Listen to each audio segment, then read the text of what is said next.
नमस्कार साथियों, बंटी क्लासेस में आप सभी का स्वागत है। साथियों, आज की क्लास हम बात करने वाले हरियाणा डीएलएड एडमिशन को लेकर। साथियों, हरियाणा डीएलएड एडमिशन को लेकर मेरे पास बहुत सारे बच्चे कमेंट कर रहे हैं, व्हाट्सएप पे मैसेज भी कर रहे हैं कि सर आप हमारा एडमिशन करवा दीजिए, सर इसके लिए क्या करना होगा क्या नहीं करना होगा। तो चलिए इसके बारे में आपको कुछ जानकारी दे देता हूँ जो आपके पास होनी चाहिए, मेरे हिसाब से सभी स्टूडेंट के पास होनी चाहिए जो डीएलएड बीएसटीसी करने की सोच रहा है। ठीक है, तो चलिए क्लास स्टार्ट करते हैं। हम बात कर रहे हैं साथियों Haryana DElEd BSTC BTC JBT admission 2024। तो आप सभी सोच रहे होंगे सर आपने ये सब क्यों लिख रखा है। तो साथियों मैं आपको बता दूं, डीएलएड है ना साथियों, डीएलएड बीएसटीसी बीटीसी जेबीटी ये सब एक ही होता है। ये सारा जो लिख रखे मैं 4 नाम लिख रखे हैं, ये एक ही कोर्स के नाम होते हैं। ठीक है, इसे पढ़कर इसे करके हम 1 से 5वीं तक के टीचर बनते हैं। पहली बात तो ये है। ठीक है, डीएलएड एमपी में जाना जाता है, डीएलएड एमपी में जानते हैं, बीएसटीसी राजस्थान में मशहूर है और बीटीसी यूपी में मशहूर है और जेबीटी हरियाणा में। ठीक है, ये आपको पता होगा, नहीं पता तो आप जान लीजिए। ठीक है, ये होता एक ही चीज़ है। बहुत सारे एजेंट लोग बोलते हैं हम आपकी बीटीसी कराते हैं, बहुत सारे बच्चे बोलते हैं हमें तो जेबीटी करनी है, लेकिन जेबीटी बीएसटीसी बीटीसी डीएलएड एक ही बात है, एक ही होता है। ठीक है, हम बात करें एडमिशन 2024 की, क्लियर 4 नाम लेकिन एक ही के। ठीक है, एक ही के 4 नाम हो गए।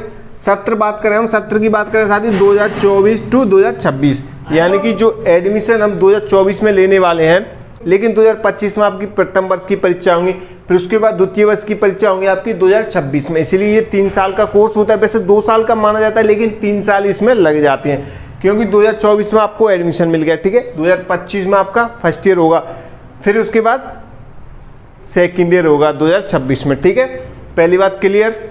आगे बढ़ते हुए मैं आपको बताएं रजिस्ट्रेशन डेट। तो साथियों हरियाणा और बीटीसी जेबीटी की जो रजिस्ट्रेशन डेट है वो आ गई है, शुरू हो गए हैं आपके फॉर्म। आप सभी का बहुत समय से इंतजार था कि सर हरियाणा में एडमिशन होंगे या नहीं होंगे। बहुत सारे कन्फ्यूज थे और बहुत सारे बच्चे मुझे कमेंट कर रहे थे कि नहीं होंगे नहीं होंगे। तो काफ़ी बच्चे बताते थे नहीं होंगे, हरियाणा में 2 साल थे तो हो ही नहीं है, 22 के हुए हैं, 23 में तो हुए नहीं है, बिल्कुल भी नहीं हुए हैं। तो 2024 में क्या है, ये लागू कर दिया गया। इससे पहले हम भी वीडियो बना चुके हैं, नोटिफिकेशन के आधार पे। पहले आया था हाई कोर्ट का नोटिफिकेशन, उसके बाद आया था हरियाणा का, हरियाणा सरकार का आया था कि नहीं आया था, हरियाणा बोर्ड से आया था कि एडमिशन होंगे 2024 टू 2026 वाले सेशन के एडमिशन होंगे। फिर भी बच्चे कर रहे थे नहीं होंगे नहीं होंगे। तो साथियों अब लोग आपकी रजिस्ट्रेशन डेट भी आ गई, आपके एडमिशन भी स्टार्ट हो गए 14 अक्टूबर से। 14 अक्टूबर से आपके रजिस्ट्रेशन भी स्टार्ट हो गए हैं, कोई दिक्कत नहीं है। काफ़ी बच्चों ने करा लिए होंगे, काफ़ी करा रहे होंगे। और जो लास्ट डेट आपकी कब है साथियों, 23 अक्टूबर है, 23 अक्टूबर। लेकिन जो ऑफिशियल नोटिफिकेशन आ जाए उसमें जो लास्ट डेट रखी है वो कब रखी गई है साथियों, 24 अक्टूबर। 23 भी है उसमें। मैं आपको बता दूं जो ऑफिशियल नोटिफिकेशन की जो पहली लाइन है आप उसे पढ़ोगे, अगर आप मेरे टेलीग्राम चैनल में जुड़े होंगे तो जो मैंने ऑफिशियल नोटिफिकेशन डाला आप जाओ वहाँ पे देखो, जो लास्ट डेट बताई गई है उसमें क्या है साथियों, 23 अक्टूबर 2024 रखी गई है। शुरुआत डेट 14 अक्टूबर 2024 से लेकर 23 अक्टूबर 2024 तक रखी गई है ये है। फिर उसके बाद जो नेक्स्ट लाइन है उसमें लिखा रखा है एक दिन और बढ़ा दिया गया है, 24 अक्टूबर 2024। ठीक है, तो आपको इस चीज़ में ध्यान रहना है, आपको 24 तारीख तक वेट नहीं करना है। अगर जो बच्चा हरियाणा से डीएलएड बीएसटीसी जो भी कुछ करना चाहता है तो उसे 24 तारीख तक इंतजार नहीं करना है कि 24 तारीख तक ही हमें इसमें एडमिशन लेंगे। ऐसा बिल्कुल मत कर देना, क्योंकि लास्ट डे होता है ना उस दिन साइट नहीं चलती। 101% गारंटी के साथ कह सकता हूँ मैं, हर एक एग्जाम में ऐसा होता है जो बच्चे लास्ट के दिन बैठे रहते हैं ना उनका कभी फॉर्म नहीं भर पाता। ऐसे एमपी में हुआ था, और भी एग्जाम में काफ़ी उदाहरण है। तो लास्ट डे का इंतजार बिल्कुल मत करना। 23 अगर आपको लेना ही लेना एडमिशन है तो 23 तारीख से पहले ले लेना। ठीक है, 10 दिन है काफ़ी अच्छे से। लेकिन आप सभी से एक रिक्वेस्ट है साथियों, जो बच्चा हरियाणा से डीएलएड करने की सोच रहा है या बीएसटीसी करने की सोच रहा है तो उसे एक बार ऑफिशियल नोटिफिकेशन जरूर पढ़ना चाहिए, क्योंकि जो बेसिक जानकारी एडमिशन को लेकर आपकी सभी की क्लियर हो जाएगी। क्योंकि कोई भी एजेंट आपके साथ फ्रॉड नहीं करेगा। फिर अगर आपके पास जानकारी होगी तो आपके साथ कोई भी फ्रॉड नहीं करेगा। अगर आपके पास जानकारी नहीं तो कोई भी आपको मूर्ख बना के चला जाएगा, आपके पैसे लेके चला जाएगा। ठीक है, इस बात का विशेष ध्यान रखेंगे। और साथियों जो इंपॉर्टेंट एक और चीज़ है मैं आपको बता दूं, जो फीस है, जो रजिस्ट्रेशन फीस है साथियों, जो काउंसलिंग फीस है वो कितनी रखी गई है साथियों, 500 रुपये है। जो 500 रुपये फीस रखी गई है आपकी, इसमें रजिस्ट्रेशन हो जाएगा आपका और काउंसलिंग हो जाएगी। ठीक है, ठीक है, दोनों चीज़ हो जाएंगी 500 रुपये के अंदर। ऑनलाइन आपकी फीस कटेगी, लेकिन फीस एक बार कटेगी वो वापस नहीं होगी, नोटिफिकेशन में साफ साफ लिखा गया है। ठीक है, इस बात का भी आपको ध्यान रखना है, सोच समझ के अपना फॉर्म भरना है। एक बार में ही आपको फीस काटनी है अच्छे से, बार बार रजिस्ट्रेशन नहीं होगा, इस बात का ध्यान रखें। जैसे एमपी में हो रहा था, एक बार हो गया, फिर दूसरे राउंड में हो गया, फिर तीसरे राउंड में हो गया, चौथे राउंड में हो गया, ऐसा नहीं है। तो आपको एक बार में अच्छे से रजिस्ट्रेशन करना है। रजिस्ट्रेशन अपनी जो 10th 12th की मार्कशीट है उसके आधार पे करवाना है। कोई भी स्पेलिंग मिस्टेक नहीं होनी चाहिए, नाम में, डेट ऑफ बर्थ में, पिताजी के नाम में वगैरह वगैरह कोई भी मिस्टेक नहीं होनी चाहिए। आपको ध्यान रखना है इस बात का, ठीक है। और साथ ही मैं आपको जानकारी दे दूं थोड़ी सी, SC BC EWC या अन्य वाले हैं जो, उनके लिए जो फीस रखी गई है हरियाणा बोर्ड द्वारा वो कितनी है साथियों? 275 रुपये। कितनी है फीस आपकी रजिस्ट्रेशन और काउंसलिंग फीस कितनी है साथियों? SC ST और जो EWS वाले हैं, जो BC वाले हैं, उनके लिए कितनी फीस है? 275 रुपये, ठीक है। आपको ध्यान रखनी है, ऑनलाइन फीस कटेगी आपकी, कोई दिक्कत नहीं। सारा काम है जो आपका ऑनलाइन होगा, रजिस्ट्रेशन से लेकर काउंसलिंग तक, ठीक है। कोई दिक्कत नहीं है किसी भी बच्चे को। और आगे बात करें साथियों एडमिशन कैसे लें, तो काफ़ी बच्चे मुझसे बोले सर आप हमारा एडमिशन करा लीजिए, सर आप हमारा एडमिशन करवा दीजिए, हम आपको एक्स्ट्रा पैसे दे देंगे, सर आपका जो भी चार्ज होगा वो हम आपको दे देंगे। तो मैं आपको बता दूं साथियों, क्योंकि मैं इस एडमिशन वगैरह के चक्कर में नहीं पड़ता हूँ ज़्यादातर। मैं नहीं चाहता कोई बच्चा मेरे से कोई छोटी सी भी गलती हो जाए तो किसी बच्चे का भविष्य बर्बाद हो जाए, ठीक है। 2 साल बच्चा बहुत मेहनत करके आता है, 2 साल लगाता है DLED में, 3 साल लग जाती है वैसे तो। 24 में एडमिशन होगा, 25 में फिर first year, second year, four होगा, 26 में तो 3 साल लग जाती हैं लगभग में।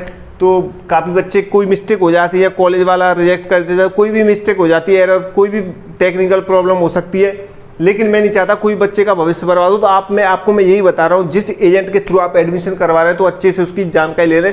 और एजेंट से, जो दूर का एजेंट है उससे एक बार वीडियो कॉल पे बात कर लें उससे, और उसका प्रूफ भी ले लें कि आप जो एजेंट को पैसा दे रहे हैं उसकी स्लिप वगैरह भी रखना, अपने पास प्रूफ रखना कि इस एजेंट को हमने पैसे दिए हैं।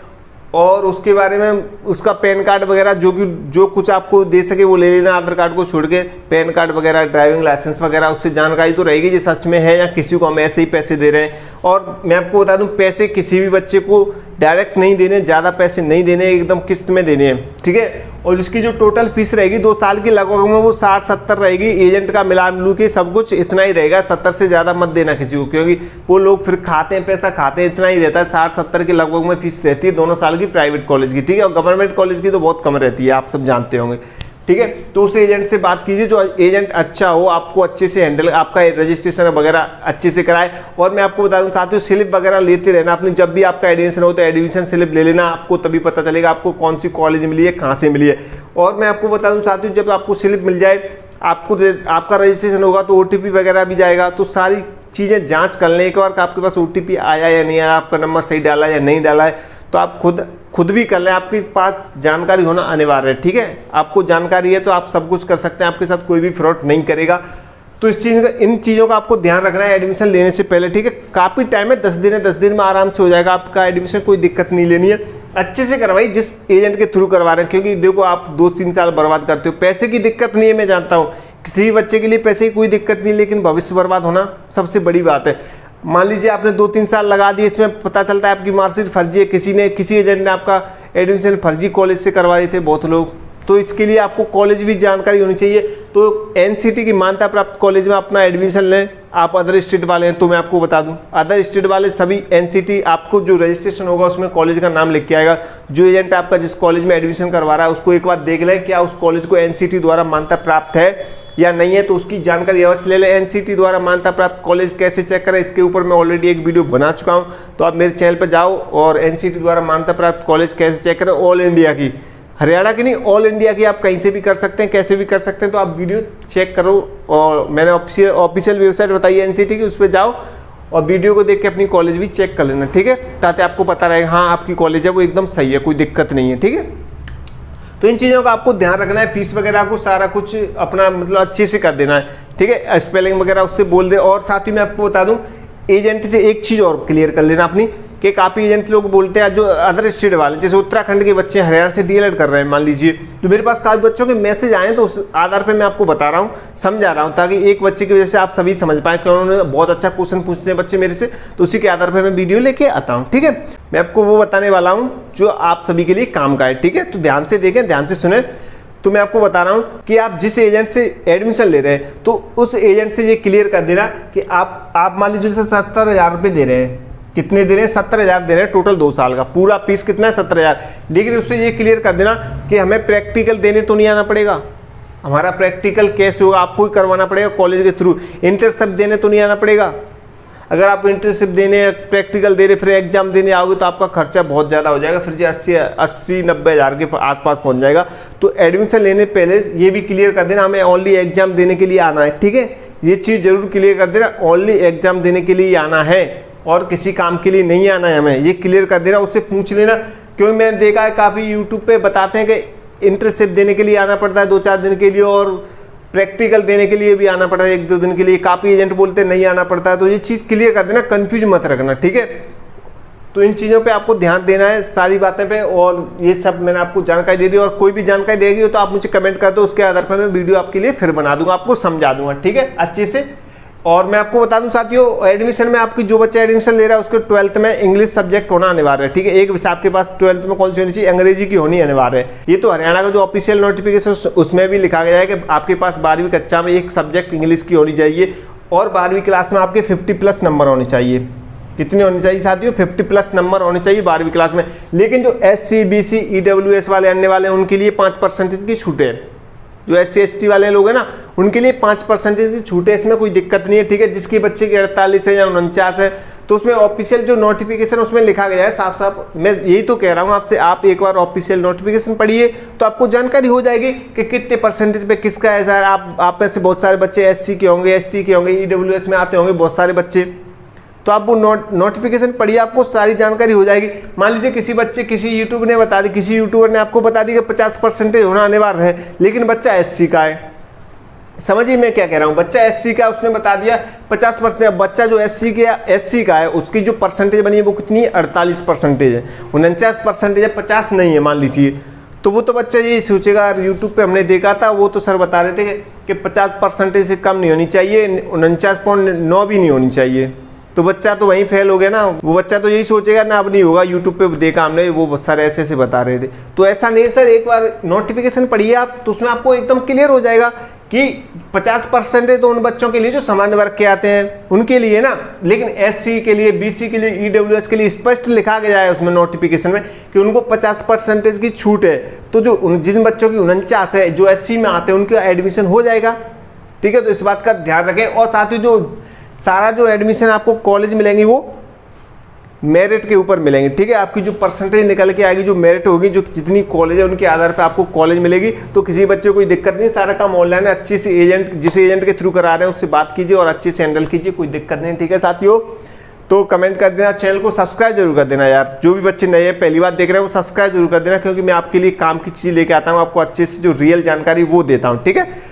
तो आप चैनल को सब्सक्राइब कर दो और टेलीग्राम चैनल जरूर कर लो, जो भी नोटिफिकेशन आएगा, अपडेट आती है तो उसमें मैं डालता रहता हूँ। आप टेलीग्राम में जुड़े रहोगे तो आप पढ़ लोगे, ठीक है।